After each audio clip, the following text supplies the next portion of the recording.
Hello, আমি doctor Tanmoy পাল। আমি গ্যাটওয়েল speciality হসপিটালে কনসালটেন্ট নিউরোলজিস্ট। আজকে 11ই এপ্রিল সারা বিশ্বে নিউরোলজিতে 11ই এপ্রিল ওয়ার্ল্ড পার্কিনসন্স ডে হিসেবে পালন করা হয়। তো এর উদ্দেশ্য হচ্ছে পার্কিনসন্স ডিজিজ বা পার্কিনসন সম্পর্কে অ্যাওয়ারনেস তৈরি করা। পার্কিনসনিজমটা কি? পার্কিনসনিজম হচ্ছে একটি মুভমেন্ট ডিসঅর্ডার।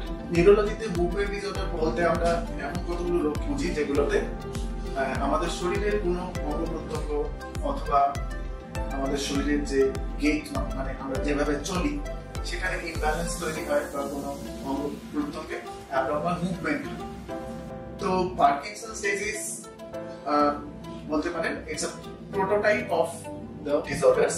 এখানে রোগীর হাতে এবং পায়ে কম্পন বা ট্রেমার হয়, তখন রোগী রেস্টিং অবস্থায় থাকে, যে মানে হাত পা যখন স্থির অবস্থায় থাকে সেই অবস্থাতেই ট্রেমার হয়। এবং সব থেকে ইম্পর্টেন্ট হচ্ছে ব্র্যাডিকাইনেশিয়া, মানে হচ্ছে স্লোনেস অফ মুভমেন্ট। রোগী স্লো হয়ে যায়, চলতে স্লো হয়ে যায়, যে কোনো রকম কাজ করা স্লো হয়ে যায়, মুভমেন্ট স্লো হয়ে যায়। এবং পশ্চারাল ইমব্যালেন্স মানে হচ্ছে হাঁটার সময় বা উঠে দাঁড়ানোর সময় ইমব্যালেন্স হয়, যার ফলে রোগী পড়ে যাওয়ার সম্ভাবনা থাকে।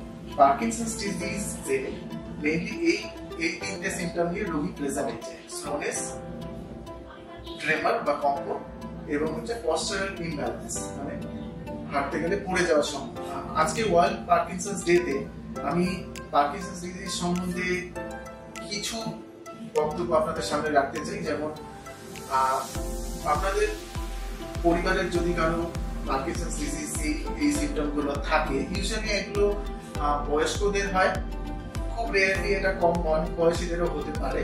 ইউজুয়ালি এগুলো অ্যাবাভ 50 ইয়ার্স এর রোগ। কারণ হচ্ছে ব্রেনের কিছু জায়গায় কোষ শুকিয়ে যায়, তার ফলে আমাদের এই সিম্পটম গুলো হয়। তো basically it's a degenerative disease of the brain. Parkinson's disease বা অন্যান্য পার্কিনসনিজম যেগুলো আছে সেগুলোর কোনো পার্মানেন্ট ট্রিটমেন্ট এখন অবধি পাওয়া যায়, কিন্তু হ্যাঁ, ওষুধ দিয়ে এবং আরো কিছু উপায়ে আমরা রোগীর লাইফস্টাইলকে ইমপ্রুভ করতে পারি।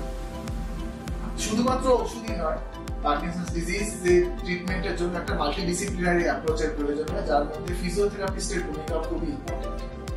তাদের যেহেতু হাঁটতে অসুবিধা হয়, হাঁটতে গেলে ইমব্যালেন্স হয়, সেই জন্য ফিজিওথেরাপি, পায়ে ফিজিওথেরাপি, পায়ে স্ট্রেংথেনিং ফিজিওথেরাপি, গেইট ট্রেনিং যেভাবে রোগীদের হাঁটতে শেখানো হয়, তো those are also very important apart from visiting a neurologist or to have the treatment or to have the medication. একটা স্টেজের পরে পার্কিনসন্স ডিজিজের যে ওষুধ আমরা দিই সেটার কর্মক্ষমতা ধীরে ধীরে কমে আসে। তো সেই সময় আমরা দেখতে পারি যে রোগী পড়ে যাওয়ার সম্ভাবনাটা বেড়ে যায়।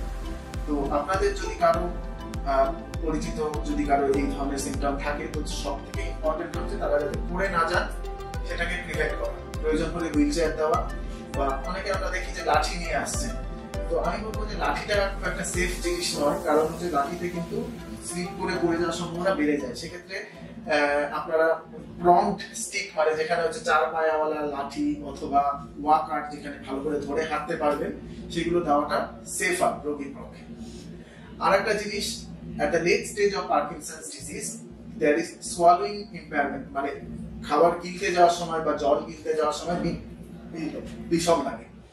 তো সেক্ষেত্রে আমি বলবো যে সেই যদি দেখা যায় যে সোয়ালিং ইম্পায়ারমেন্ট হচ্ছে, খেতে কাশি হচ্ছে বা জল গিলতে গেলে কাশি হচ্ছে, সেক্ষেত্রে সেই জিনিসটা খুব স্লোলি করতে হবে, খাওয়ানোটা খুব স্লোলি করতে হবে। জল খাওয়ানোটা আপনারা স্ট্র দিয়ে করতে পারেন, স্ট্র দিয়ে জল গিললে সেটা বিষম খাওয়ার সম্ভাবনাটা কমে যায়। যদি কারো পার্কিনসনিজমের সিম্পটম গুলো থেকে থাকে, তো আপনাদের উচিত যে রেগুলারলি নিউরোলজিস্টের কাছে নিয়ে যাওয়া। স্পেসিফিক্যালি যদি কোনো মুভ ডিসঅর্ডার স্পেশালিস্ট নিউরোলজিস্ট থাকে, তারা বিশেষ করে এই মুভমেন্ট ডিসঅর্ডার বা পার্কিনসন্স ডিজিজের বিশেষজ্ঞ, এবং রোগী মাল্টিডিসিপ্লিনারি অ্যাপ্রোচ যেটা আমি বললাম যে ফিজিওথেরাপি, এই জিনিসগুলোতে কনসেন্ট্রেট করা উচিত। Thank you.